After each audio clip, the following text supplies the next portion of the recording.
लोकसभा निवडणुकीच्या निमित्तानं या ठिकाणी मिसळ पे चर्चा या कार्यक्रमाला उपस्थित असलेले व्यासपीठावरील माझे स्नेही आणि शिवसेनेचे उपशहर प्रमुख अमित चव्हाण, आमच्या बूथचे अध्यक्ष मिलिंद जोशी, महाद्वार रोड व्यापारी असोसिएशनच्या माध्यमातून खूप मोठ्या प्रमाणावर ऍक्टिव्ह असणारे आमचे जयंतभाई गोयाणी, या ठिकाणी उपस्थित असलेले महाजन काका, वीरेंद्र हरकुले आणि उपस्थित सर्व अन्य मान्यवर बंधू भगिनी आणि भारतीय जनता पार्टीचे पदाधिकारी मित्रांनो, जसं आता मिलिंदनं सांगितलं की मिसळ पे चर्चा हा म्हणजे येतो एक बहाणा आहे तुमच्या समोर भारतीय जनता पार्टी आणि मोदी सरकारनं काय केलं हे एकदा मांडायचं असतंय आणि ते घरोघरी येऊन होईलच असं नाही. त्यामुळं आपला असा एखादा कार्यक्रम करायचा. असे कोल्हापूर शहरामध्ये भारतीय जनता पार्टी आणि शिवसेनेच्या वतीनं शेकडो कार्यक्रम झालेले आहेत. त्यातला हा आपला एक कार्यक्रम आपण करतोय. सध्या आपला चैत्र महिना चालू आहे, चैत्र पौर्णिमा आहे, आपली ज्योतिबाची यात्रा आहे आणि चैत्र महिना हे हिंदू नववर्षाचा सुरुवात असतोय, सुरुवातीचा महिना आहे. आपण पाडव्याला वर्षारंभ करतो, रामनवमी करतो, आज हनुमान जयंती झाली, उद्या रथ होणार, असे आपल्याकडे भरगच्च कार्यक्रम असतात. यावर्षीची रामनवमी सगळ्यांना माहिती आहे की खूप महत्वाची होती. सगळ्यांना माहिती आहे 22 जानेवारीला या देशात एका अर्थानं अघटित अशी घटना घडली आणि त्यामुळं या वर्षीची रामनवमी चांगली झाली. आठवते सगळ्यांना माझ्या मते 22 जानेवारीला सगळ्यांनी आपल्या घरावर झेंडे लावलेले मला माहित आहे. त्यामुळं रामाचं मंदिर जे 550 वर्ष या देशामध्ये तटलेला विषय होता. 550 वर्ष खूप लढाया, जवळजवळ 4 लाखापेक्षा जास्त रामभक्तांचं बलिदान आणि त्यानंतरही खूप म्हणजे लांब अशा निरंतर चाललेल्या न्यायिक प्रोसेसमध्ये हे अडकलेलं होतं. आणि ज्यावेळेला पंतप्रधान नरेंद्र मोदी यांचं सरकार आलं 2014 सालचा जो भारतीय जनता पार्टी आणि एनडीएचा हे होता जाहीरनामा, त्याच्यामध्ये म्हटलेलं होतं की राम मंदिरात बांधण्याचा मार्ग प्रशस्त करू. त्या पद्धतीनं नरेंद्र मोदी सरकारनं त्यातल्या सगळ्या बाधा काढून टाकल्या आणि आपण भव्य अशा राम मंदिरामध्ये रामलल्लांची मूर्ती, अतिशय देखणी मूर्ती प्रतिष्ठापित झालेली बघितली. तो दिवस या देशामध्ये दिवाळीपेक्षाही मोठा साजरा केला गेला आहे, आपल्याला सगळ्यांना माहिती आहे. आणि हे एक असं म्हणजे जे आम्ही लहानपणापासून ऐकत होतो, आपण सगळेजण ऐकत होतो, अयोध्येत राम मंदिर झालं पाहिजे, राम जन्मभूमी आंदोलन, म्हणजे 80च्या दशकामध्ये जे जरा कळत्या वयाचे आहे या सगळ्यांना माहिती आहे की 80 ते 92 हे या पिरियडमध्ये प्रचंड मोठं आंदोलन झालेलं होतं या देशभरामध्ये. वेगवेगळ्या माध्यमातून राम जन्मभूमीच्या साठी लोकांची जनजागृती केली गेली आणि मग 6 डिसेंबर 92ला तो ढाचा पाडायचं एक मोठं काम झालं. तर असं अघटित काम एका अर्थानं नरेंद्र मोदी सरकारनं केलेलं आपण बघितलं. दुसरा विषय होता 370 कलमाचा. आता आपल्यातल्या बऱ्याच जणांना 370 कलम माहीत पण नसेल. थोडक्यात माहिती त्याची अशी आहे, जम्मू आणि काश्मीर आपल्याला सगळ्यांना माहित आहे, आपण लहानपणापासून शिकत आलोय की जम्मू काश्मीर हे भारताचं नंदनवन आहे. त्या नंदनवनामध्ये 1947 साली फार खूप मोठा हिंसाचार घडलेला होता, तेही आपण वाचलं असेल. म्हणजे स्वातंत्र्य मिळाल्यानंतर काही स्टेट्स, आपली जी भारतातली सार्वभौम सत्ता राज्य होती, ही राज्य मोठ्या प्रमाणावर भारतात विलीन झाली, पण 3 राज्य झाली नाहीत, त्यातले एक जम्मू काश्मीर होतं. आणि त्या जम्मू काश्मीरवर पाकिस्ताननं हल्ला केला, छुपा हल्ला होता, टोळीवाल्यांच्या माध्यमातून हल्ला केलेला होता.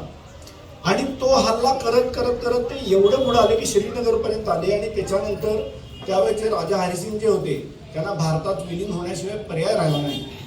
पण आपल्या दुर्दैवानं आपलं तत्कालीन जे नेतृत्व होतं त्यांनी त्या फौजांना पाकिस्तानच्या भारताच्या सीमेरेषेतनं मागं घालवायच्या आधीच शस्त्रसंधी करून टाकली आणि आज काश्मीरचा 1/3 भाग हा अजूनही पाकव्याप्त काश्मीर म्हणून आपण ओळखतोय.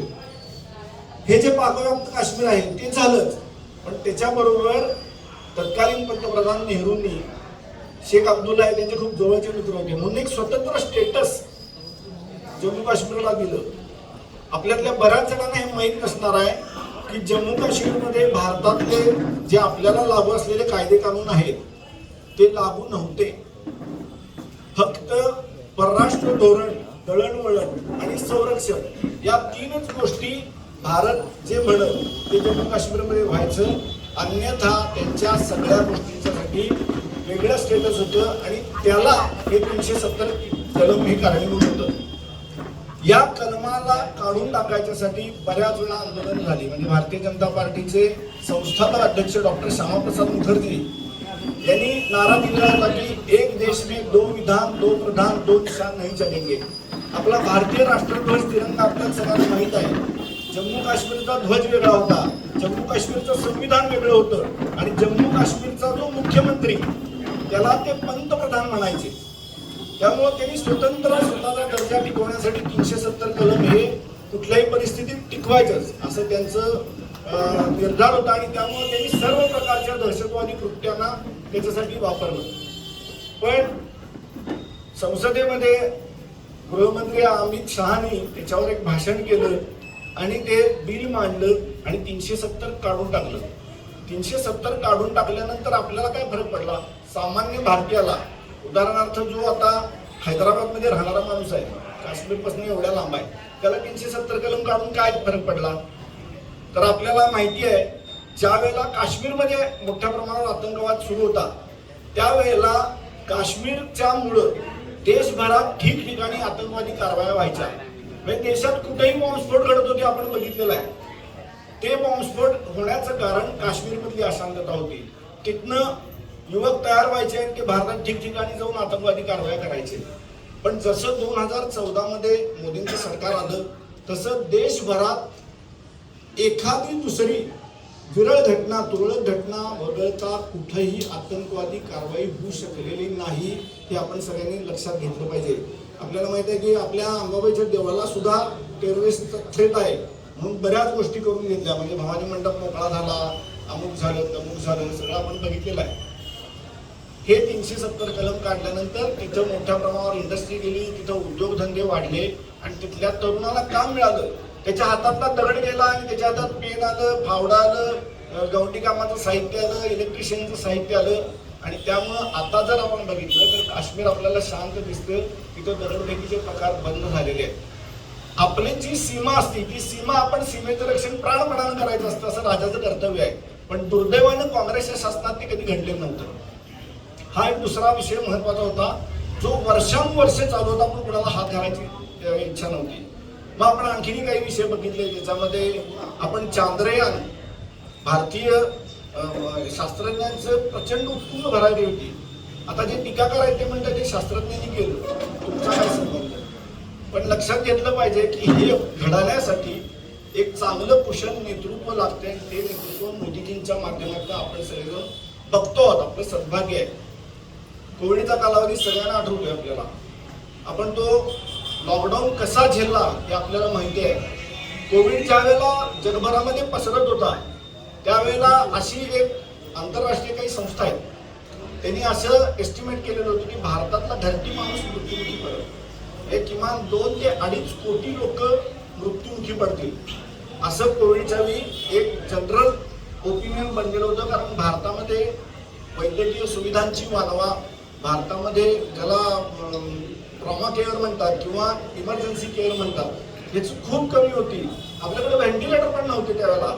पण मोदींनी त्या संकटाची संधीत रूपांतर करून घेतलं आणि आपण बघितलं की ज्या देशामध्ये एकही पीपीई किट तयार व्हायचं नाही त्या देशामध्ये दिवसाला 2.5 लाख पीपीई किट आपण तयार करायला लागलो. कोविडची लस झाली, 6 महिन्यात लस सगळ्यांना द्यायला सुरुवात झाली. आपण सगळ्यांनी 2-2 वेळा लस घेतल्यात का नाही? हे कुणी केलं? कुणाच्या नेतृत्वात झालं? हे असं कणखर नेतृत्व असल्याशिवाय घडणं शक्य नव्हतं. अशा अनेक विषय आहेत, अनेक योजना आहेत. आपल्याला प्रत्येक जण किमान लसीकरणाचा तरी लाभार्थी आहेच या सरकारचा. आज डीबीटी नावाचा एक विषय आला. म्हणजे कोविडच्याच काळामध्ये महिलांच्यासाठी ज्यांची जनधन खाती आहे त्यांना 500 रुपये महिन्याला मिळत होते. हे थेट त्यांच्या खात्यावर जाते, कुठेही मध्ये कोणी नव्हतं. आणि हा डीबीटीचा प्रकार ज्या वेळेपासून झाला, आपण सगळे सुज्ञ आहात त्यामुळे थोडीशी आकडेवारी सांगतो. 2.75 लाख कोटी एवढे पैसे भारत सरकारचे वाचलेले आहेत डीबीटीमुळे. कारण राजीव गांधी म्हणायचे तुम्हाला माहित आहे की 1 रुपया जर वर्ण पाठवला तर लाभार्थ्याला 15 पैसे मिळत होते. आज 1 रुपया पाठवला तिथनं एक एंट्री मारली की 15व्या मिनिटाला त्याच्या अकाउंटला पैसे जमा झालेले आपण बघतोय. युपीआय पेमेंट तर व्यापारी मित्र आहेत इथं आणि महिला पण आहेत, वापरताय का नाही? जीपे, फोन पे, व्हॉट्सअप पे वापरायला लागलो. ते तर ज्यावेळेला आणलं त्यावेळेला चिदंबरम सारख्या माणसानं म्हटलेलं होतं की हे चालणारच नाही भारतात. म्हणजे भारतात ग्रामीण भागात इंटरनेट नाही आहे, स्मार्टफोन नाही आहेत, लोक कसं करणार, तुमचं हे फेल जाणार. पण आपल्याला गर्व वाटला पाहिजे अशी एक कंडिशन आहे. परवा आपले आदरणीय खासदार धनंजय महाडिक हे आंतरराष्ट्रीय व्यापार समितीवर आहेत भारताच्या. त्यांनी सांगितलं की 15 देशांनी, अमेरिकेसह 15 देशांनी आपल्या युपीआयच्या प्रणालीची मागणी केलेली आहे. आपल्याला अभिमान वाटला पाहिजे. हे कशामुळे घडलं? हे टॅलेंट भारतात होतं का नाही? हे टॅलेंट होतं, रिसोर्सेस होते, फक्त ते करायसाठी जी इच्छाशक्ती लागते ती इच्छाशक्ती नव्हती. आमचे भारतीय जनता पार्टीचे अध्यक्ष आदरणीय विजय जाधव यांचं आगमन झालेलं ते आपण खेळेमुळे सुद्धा आपण इम्पोर्ट करायचो. 309 प्रकारचे आयटम होते, त्याच्यामध्ये अक्षरशः खेळेमुळे होते जे आपण इम्पोर्ट करायचो काँग्रेसच्या काळात. कारण त्यांचा सगळा धंदाच ब्लॅक मार्केटिंगचा होता. आपण आत्मनिर्भर भारत ही ज्या वेळेला संकल्पना मोदींनी आणली आणि त्याच्यानंतर हळूहळू हे बदलत गेलं. त्याच्यानंतर आता आपण 13,000 कोटींचा डिफेन्सचा एक्सपोर्ट करतो. हा बदल आपण लक्षात घेतला पाहिजे. यातनं काय होत गेलं? यातनं आपली अर्थव्यवस्था अतिशय स्ट्रॉंग होत चाललेली आहे. आपण सगळे म्हणजे सुजाण वाचक आहोत, आपण पेपर वाचणारे, टीव्ही बघणारे आहोत, तेव्हा आपल्याला या सगळ्या गोष्टी कळतात. आज आपली भारताची अर्थव्यवस्था 11व्या स्थानावरनं 5व्या स्थानावर आलेली आहे आणि मोदींनी गॅरंटी दिलेली आहे की पुढची सत्ता येईल, सत्ता जर येणार पुढची सत्ता येईल त्यावेळेला आपण 3ऱ्या स्थानावर 5व्या स्थानावरनं 3ऱ्या स्थानावर जाऊ. सर्वसामान्य माणसाचं आयुष्य चांगलं होण्याच्या दृष्टीनं मोदींनी अनेक गोष्टी केलेल्या आहेत. एक छोटीशी कथा सांगतो मी तुम्हाला. आपल्याला सगळ्यांना माकड आणि टोपीवाला आणि माकडांची गोष्ट माहिती आहे. आपण लहानपणी सगळ्यांनी ऐकलेली आहे ना. तो टोपीवाला पेटाऱ्यातनं टोप्या घेऊन चाललेला असतोय, त्याला वाटेत झोप येते, झाडाखाली झोपतोय, माकडं टोप्या घेऊन जातात आणि तो उठल्यावर लक्षात येतं टोप्या गेल्यात. मग तो बघतोय तर माकडं सगळी टोप्या घालून बसलेली असतात. मग त्याला एक आयडिया सुचते, तो त्याची टोपी काढतोय आणि पेटाऱ्यात टाकतोय. त्यामुळे सगळी माकडं त्याच्यात त्या पेटाऱ्यात टोप्या टाकतात आणि तो आनंदानं सगळ्या टोप्या घेऊन जातोय. आता त्याच्या पुढं व्हॉट्सअप युनिव्हर्सिटीची कहाणी आहे. पुढची कहाणी आपण सगळ्यांनी वाचली पण असेल कदाचित. त्याच्या पुढं असं होतंय की तो त्याचा नातू त्याच व्यवसायात असतोय.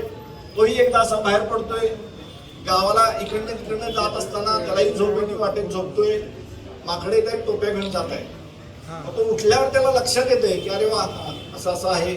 आता आजोबांनी आपल्याला सांगितलेलं की आपण असं केलं की माकडं आपलं अनुकरण करतात आणि टोप्या परत त्याच्यात टाकतात. तर तो त्याची टोपी टाकतोय. टोपी टाकल्यावर तो बघतोय असं असेल कोणतरी येऊन माकडं खाली टाकलं म्हणून सगळी माकडं ढेमून बसलेली असतात. मग एकदा टाकतोय, 2दा टाकतोय, 3दा टाकतोय, काय होत नाही. मग वरनं वानर येतोय खाली, त्याला काननं त्याने एक कानपाडात मारतोय आणि म्हणतोय तुझ्या आजानं सांगितलं आमचा आजा काय फळावत आहे म्हणतोय. असं अक्षरशः मतदारांना काँग्रेसनं माकडं करून ठेवलेलं होतं. एकानं ठप्पा मारायचा, पंजा पंजा पंजा, आणि त्या पंजानं काय दिलं? 70 वर्षात काही दिलं नाही. आणि 10 वर्षातली प्रगती आपण बघतोय. आपण माझ्या लहानपणी मला आठवतंय, पुण्याला आमच्या मामाकडे जायचं तर 6 तास लागायचे. इथनं सिंगल ट्रॅक रोड होता. अटलजींनी आले, अटलजींनी पहिल्यांदा मोठ्या प्रमाणावर रोड डेव्हलपमेंट केली आणि आता गडकरींनी तर 17 लाख कोटी रुपयाचे रस्ते 7 वर्षात बांधलेले आहेत. भ्रष्टाचाराचा एकही आरोप या सरकारवर विरोधक करू शकलेले नाही. हे जे आरोप करतात हे थातूर मातूर करतात, त्याचा कुठलाही पुरावा ते पब्लिकली देऊ शकत नाही. त्यामुळं आपण लक्षात घेतलं पाहिजे की ते मोदी आहेत आणि त्यांच्या नेतृत्वाखाली भारत सक्षम, समर्थ, सुदृढ आणि चांगल्या भवितव्याकडे चाललेला आहे. त्यामुळे आपल्याला त्यांचे हात बळकट करायचे आहेत. दुसऱ्या बाजूला कोण आहे आपल्याला माहित आहे. आपण काय म्हणतो प्रतिस्पर्ध्याला सगळ्यांना माहित आहे. आपण त्याच्या घरातल्या नावानं त्याला एरवी हाक मारतो, बघ नाही. तो बिचारा 52व्या वर्षी बालिशपणाची विधानं करतोय.